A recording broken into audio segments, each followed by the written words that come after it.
اعوذ باللہ من الشیطان الرجیم، بسم اللہ الرحمن الرحیم۔ عائشہ اسلامک ہسٹری کی پیاری بہنوں اور بھائیوں، السلام علیکم ورحمۃ اللہ وبرکاتہ۔ تمام تعریفیں اللہ کے لیے، وہی نیک لوگوں کا ولی ہے۔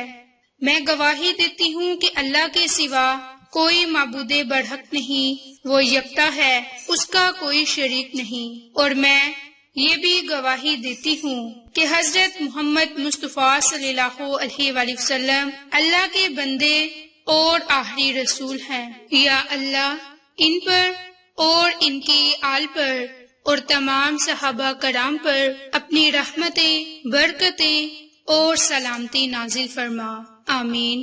میری بہنوں اور بھائیوں، آج جمعۃ المبارک کا دن ہے اور آج کی اس ویڈیو میں آپ کے ساتھ جمعۃ المبارک کے دن کا خاص عمل اور وظیفہ شیئر کرنے جا رہی ہوں۔ انشاءاللہ تعالی اس عمل کی برکت سے آپ کو بہت زیادہ فائدے حاصل ہونے والے ہیں۔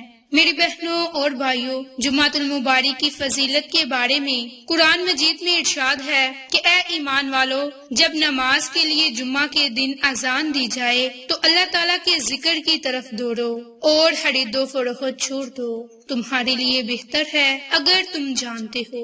حضرت ابو سعید خدری رضی اللہ عنہ سے روایت ہے کہ حضور نبی کریم صلی اللہ علیہ وآلہ وسلم نے ارشاد فرمایا کہ 5 اعمال ایسے ہیں کہ جو شخص ان کو ایک دن میں کرے تو اللہ تعالیٰ اس کو جنت والوں میں لکھ دے گا، اور یہ دن جمعہ کا دن ہے۔ جمعہ کے دن مریض کی عیادت کرنا، بہت سی کتابوں میں جمعہ کی فضیلت لکھی ہوئی ہے۔ کوئی شخص اگر جمعہ کی شب کو نماز عشاء جماعت کے ساتھ پڑھنے کے بعد 2 رکعت نماز نوافل پڑھے اور رب تعالیٰ سے خصوصی دعا مانگے تو اس نمازی کے اعمال نامہ میں شب قدر میں شب بیداری کا ثواب لکھا جائے گا، اور اگر اس شب کو کثرت کے ساتھ درود پاک کا نذرانہ پیش کیا جائے تو ہماری دنیا اور آخرت سنور جائے گی۔ میری بہنوں اور بھائیوں، پہلا عمل، پہلا وظیفہ جو آپ نے آج کرنا ہے، مکروہ اوقات کو نکال کر کسی وقت میں بھی 2 رکعت نماز نوافل پڑھ لیں، اور نوافل آپ نے اس ترتیب سے پڑھنی ہے کہ ہر رکعت میں سورۃ فاتحہ کے بعد 1 مرتبہ سورۃ اخلاص اور 1 مرتبہ سورۃ فلق، سورۃ کافرون اور 1 مرتبہ سورۃ ناس پڑھنی ہے۔ اسی ترتیب سے آپ نے دوسری رکعت بھی ادا کرنی ہے، اور دوسری رکعت ادا کرنے کے بعد آپ نے 2 تسبیحات پڑھنی ہے، جس کی برکت سے آپ کو بہت زیادہ فائدہ حاصل ہوگا۔ میری بہنوں اور بھائیوں، جو پہلی تسبیح ہے وہ تسبیح سبحان اللہ و بحمدہ، سبحان اللہ العظیم کی تسبیح ہے۔ ان قرآنی کلمات کا ترجمہ کچھ یوں ہے کہ پاک ہے اللہ اپنی خوبیوں سمیت، پاک ہے اللہ بہت ہی عظمت والا ہے۔ میری بہنوں اور بھائیوں، ہر چیز اللہ کی تسبیح بیان کرتی ہے۔ 7 آسمان اور زمین اور جو مخلوق ان میں ہے، سب اسی کی پاکی بیان کرتے ہیں، اور کوئی بھی شے ایسی نہیں جو اس کی حمد بیان کرنے کے ساتھ ساتھ اس کی پاکی بیان نہ کرتی ہو۔ میری بہنوں اور بھائیوں، یاد رکھیے کہ انسان اللہ تعالیٰ کی وہ مخلوق ہے جسے اشرف المخلوقات کہا گیا، اور اس کو اللہ تعالیٰ نے اپنی عبادت اور اپنی تسبیح کا خاص طور پر حکم فرمایا، بلکہ انسانوں کو یہ بھی بتلایا کہ تمہارے لیے سکون اللہ ہی کے ذکر میں ہے، جیسے کہ ارشاد باری تعالیٰ ہے، آگاہ رہو کہ اللہ کی یاد میں رہو، دلوں کا اطمینان نصیب ہوتا ہے۔ باہوالہ سورۃ رعد آیت نمبر 28۔ تو اس سے ہمیں پتا چلا کہ دلوں کا سکون اور اطمینان اللہ تعالیٰ نے اپنے ذکر میں لکھا ہے، لیکن انسان دنیا کے اندر اس کو تلاش کرنے میں لگا ہے، اور یہی وجہ ہے کہ جتنا دنیا کے پیچھے بھاگتے ہیں اتنی ہی زندگی میں ڈپریشن اور پریشانی بڑھتی چلی جاتی ہے۔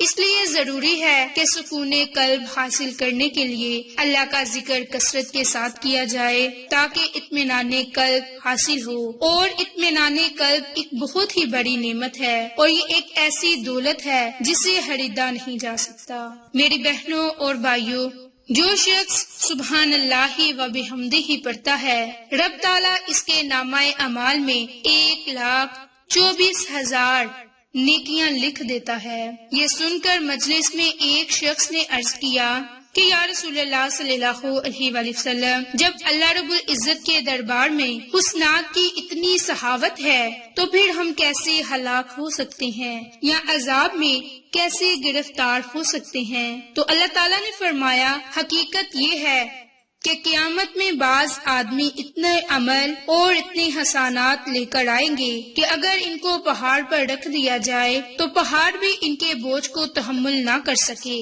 لیکن ان کے ظلم کے مقابلے میں ختم ہو جائیں گے، مگر یہ کہ اللہ تعالیٰ ہی انہیں اپنی رحمت سے نوازیں گے۔ میری بہنوں، آپ نے 2 رکعت نماز ادا کرنے کے بعد ان قرآنی کلمات کو سبحان اللہ والحمد للہ، سبحان اللہ وبحمدہ، سبحان اللہ العظیم کو پڑھنا ہے۔ انشاءاللہ تعالی اس کی برکت سے آپ کو بہت ہی فائدے حاصل ہوں گے۔ میری بہنوں اور بھائیوں، آپ نے جمعۃ المبارک کے دن ایک تسبیح ان قرآنی کلمات کی، ان کے سبحان اللہ وبحمدہ، سبحان اللہ العظیم کی پڑھنی ہے، جو زبان پر تو ہلکے ہیں لیکن میزان میں انتہائی وزنی، اور اللہ تعالیٰ کو یہ بہت ہی محبوب کلمات ہیں۔ میری بہنوں، ایک تسبیح تو آپ نے ان قرآنی کلمات کی پڑھنی ہے، جس کی برکت سے آپ کے رزق میں وسعت، کاروبار میں ہر و برکت، رزق میں کشادگی ہوگی اور آپ کے مال و دولت میں اضافہ ہوگا، برکت ہوگی۔ اس کے علاوہ آپ کی تمام پریشانیاں اور مصیبتیں ختم ہو جائیں گی۔ آج جمعۃ المبارک کے دن نماز عصر کے بعد یہ تسبیح 100 مرتبہ لازم پڑھ لیں۔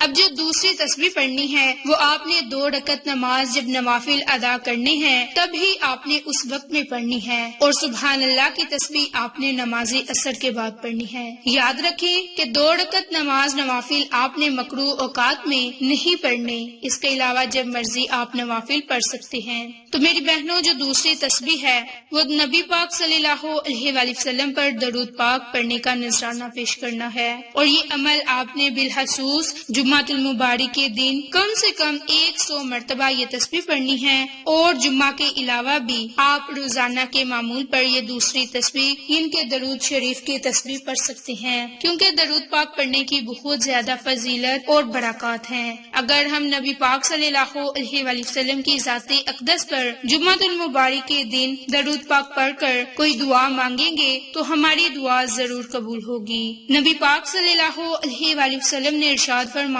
کہ جو شخص مجھ پر درود پاک پڑھتا ہے اس کا درود مجھ پر پیش کیا جاتا ہے۔ تو اگر آپ اپنے نبی پر، اپنے پیارے محبوب حضرت محمد مصطفیٰ صلی اللہ علیہ وآلہ وسلم پر درود پاک کا نذرانہ پیش کریں گے تو آپ کی دنیا بھی سنور جائے گی اور آخرت بھی۔ میری بہنوں اور بھائیوں، آپ کو یہ ہماری ویڈیو پسند آئے تو اسے لائک، شیئر اینڈ سبسکرائب کریں۔ جزاک اللہ۔